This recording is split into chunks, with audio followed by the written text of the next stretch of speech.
warahmatullahi wabarakatuh. Nah, saya di sini akan ekspos presentasi PTKKS SDN 259 Gria Bumi Antapani. Sebelumnya saya akan menjelaskan dulu tentang profil sekolah SDN 259 Gria Bumi Antapani. Memiliki NPSN 20245580 dengan nama SDN 259 Gria Bumi Antapani yang sering disingkat dengan SDN 259 juga. Terakreditasi A, alamatnya di Jalan Cibatu 6 nomor 1, Kelurahan Antapani Tengah, Kecamatan Antapani, Kota Bandung. Kenapa tahun pendirian di sini berbeda dengan nomor izin operasional? Karena pada saat itu izin operasional muncul setelah sebelumnya SDN 272 yang disatukan dalam satu komplek dan keluar dari distrik, nomor izin operasional menjadi SDN 259 Gria Bumi Antapani. Selanjutnya kita ke profil kepala sekolah. Saya sendiri kepala SDN Negeri 259. Nama Rizawat Kuresin, SPD NPD, NIP 1972 0527 2005 01 2005, NIPTK 885 975 065 130012. Pangkat golongan saya yang terakhir yaitu pembina 4A. Jabatan sebagai kepala sekolah unit kerja di SDN 259 Gria Bumi Antapani sejak ada rotasi pada 26 April, SK mendapatkan 26 April 2022. Jadi saya di sini sudah 6 bulan menjabat. Tempat tanggal lahir Sumedang 27 Mei 1972. Pendidikan saya di SDN Negeri Sawiyu 1, SMP, SLTP-nya saya di MTSN 2 Bandung, dan SLTA-nya saya di SPG, salah satu SPG di Kota Bandung. Saya pendidikan S1 itu tahun 90, lulus tahun 95 di IKIP Bandung, Fakultas Ilmu Pendidikan, jurusan Pendidikan Luar Sekolah yang sekarang namanya berganti menjadi PEMA. Tapi karena saya masih haus dengan ilmu, makanya saya mengikuti kuliah lagi S1 kembali di FPDS STKIP Siliwangi yang lulus pada tahun 2007. S2 saya baru selesai kemarin 2018 itu di Manajemen Pendidikan Universitas Dimanapun.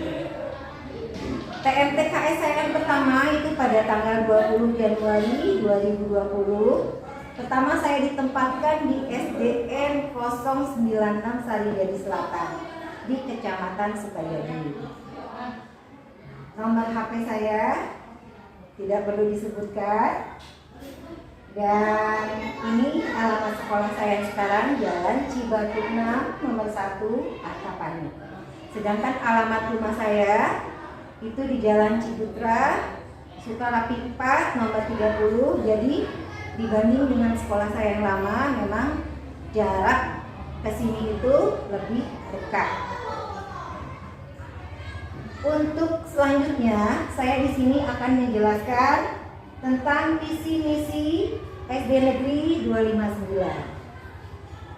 Sebetulnya visi misi SDN 259 itu sejak saya kesini dan sejak pembuatan KOS kurikulum operasional sekolah yang mengacu pada kurikulum Merdeka, saya merubah sedikit visinya sehingga lebih simpel tapi lebih berpengaruh terhadap keseluruhan keinginan tujuan yang ingin dicapai.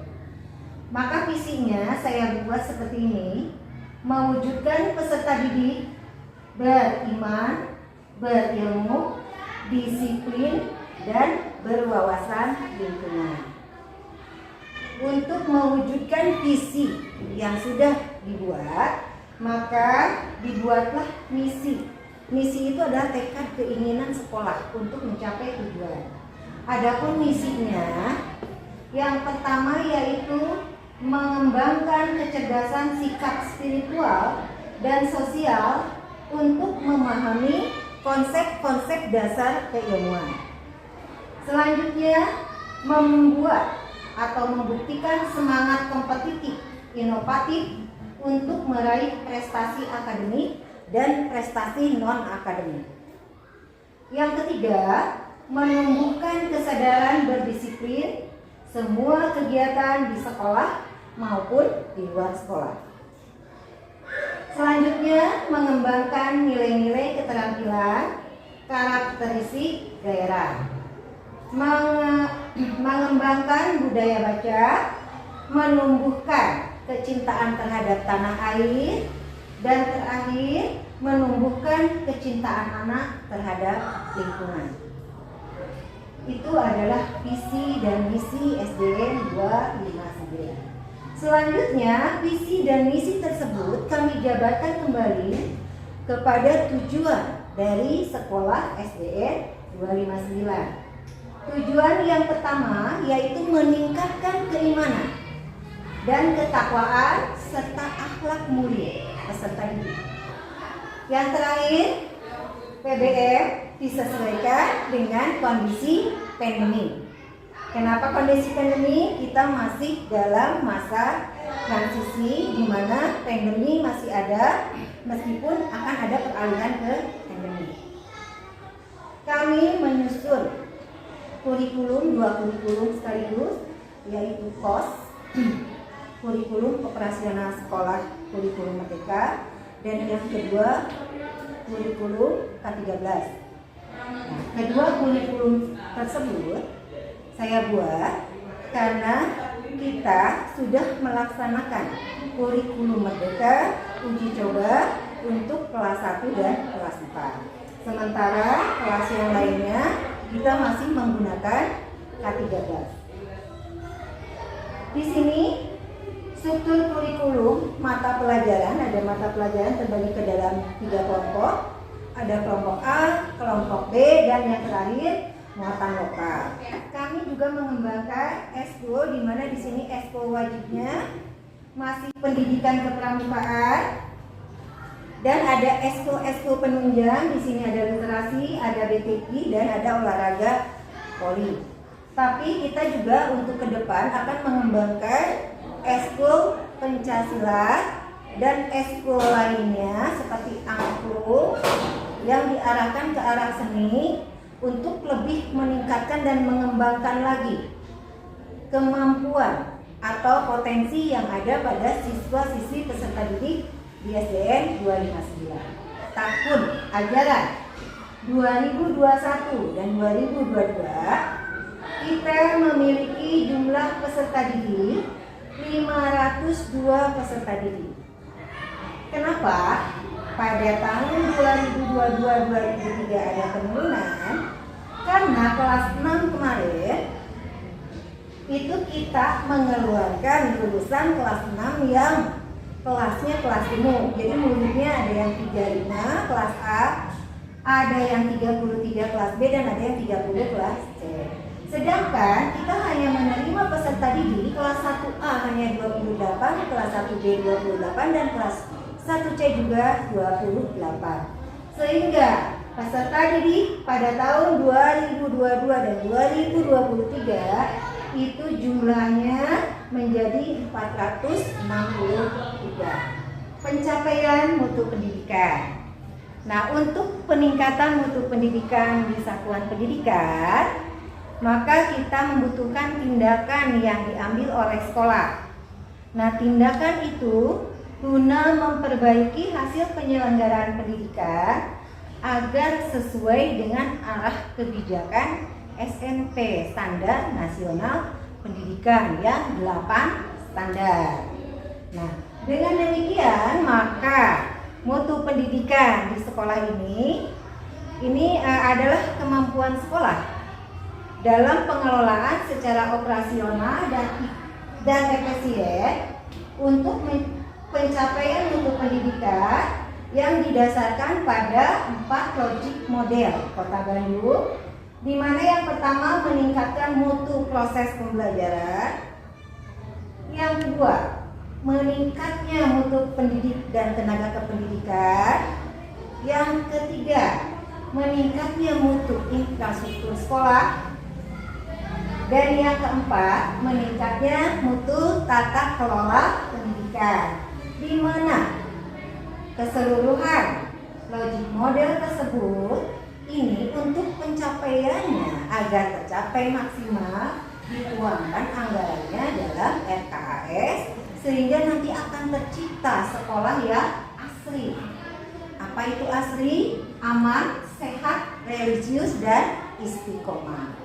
Berdasarkan logik model yang pertama, meningkatnya mutu proses pembelajaran, maka SDN 259 itu melaksanakan 2 PDM. Yang pertama PJJ. Kenapa kita melaksanakan PJJ? Karena walaupun kondisi kita sudah membaik, tapi kita harus tetap prokes agar anak-anak didik kita tidak kembali atau wabah pandemi tidak kembali meningkat di Indonesia, khususnya Kota Bandung. Ya, untuk selanjutnya ini adalah perencanaan pembelajaran di masa pandemi, di mana kami banyak melakukan koordinasi aktif dengan berbagai stakeholder yang terkait, membuat surat tugas dan sebagainya, dan bahkan meminta guru untuk melakukan perencanaan, untuk mendelegasikan juga kepada guru untuk sosialisasi pelaksanaan, meminta guru menyiapkan persiapan RPP dan sebagainya, bahan ajar, serta mengunggah. Kita mengunggah juga, meminta guru untuk media-media pembelajaran dan pembelajaran semasa PJJ.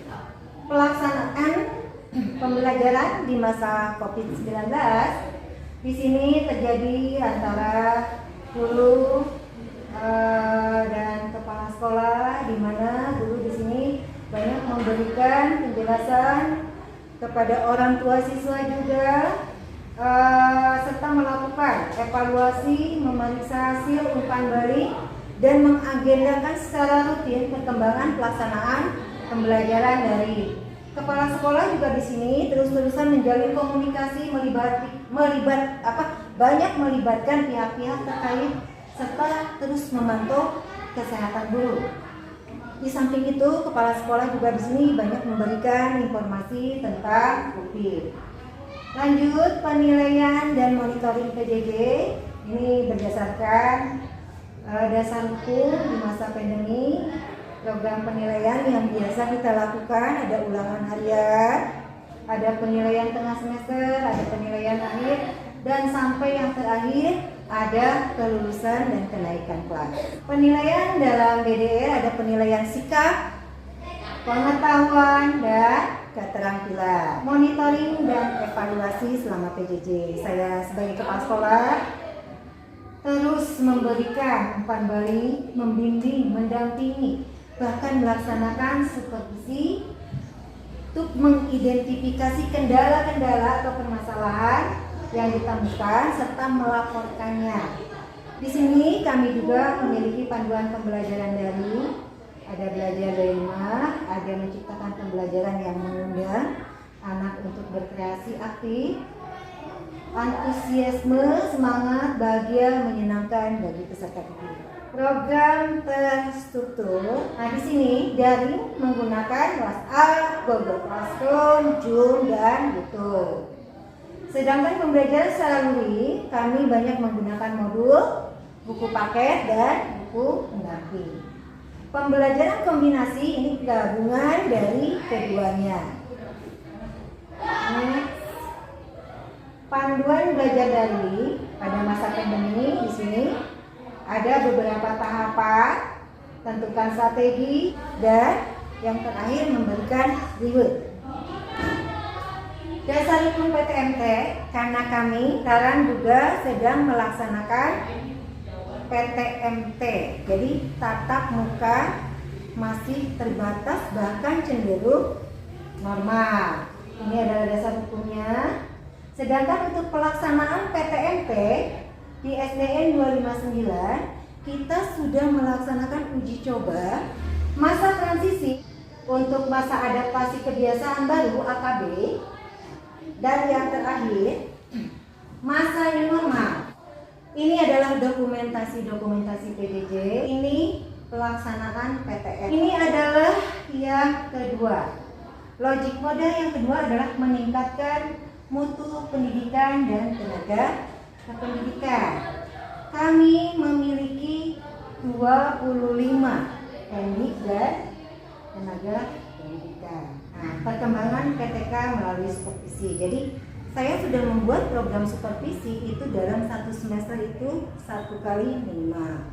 Dan itu sudah saya laksanakan itu di bulan kemarin, di mana supervisi klinis ini ketuntasannya ini hampir rata-rata mencapai 85 sampai 90%. Karena apa? Karena kemampuan IT, kemampuan teknik dan tenaga kependidikan dalam menggunakan teknologi yang terbaru itu bisa dikatakan sudah mumpuni dan sudah hebat.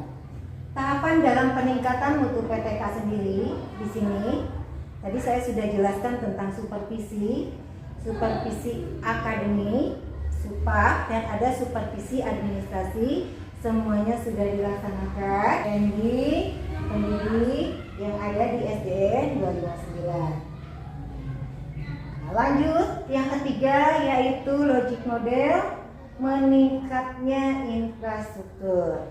Di sini Ibu tim penilai dapat melihat bahwa untuk sarana dan prasarana yang ada di 259 itu sarana yang sifatnya penting dan umum itu semua tersedia, ya. Yang tidak tersedia itu hanya di sini ada ruang BP lah, ruang bimbingan konseling kita belum punya, lab komputer juga kita belum punya, tapi sedang pengajuan untuk GAP. Terus gedung serbaguna itu yang tidak ada, dan kantin sekolah. Terus saya datang ke sini.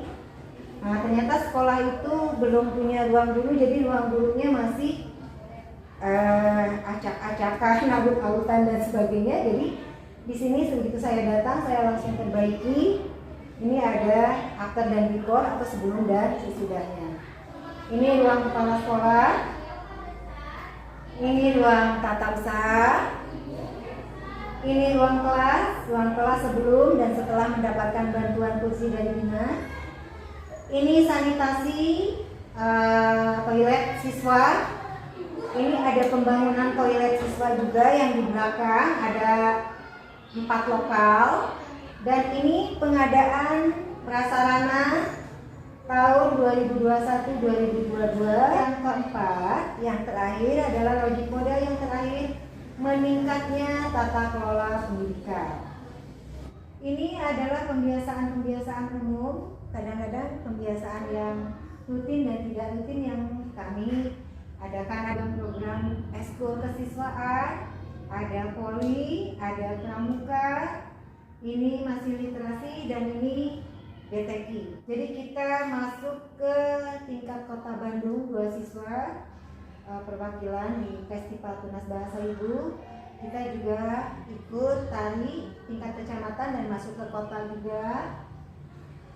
Ini ada juara juga waktu itu ada kegiatan.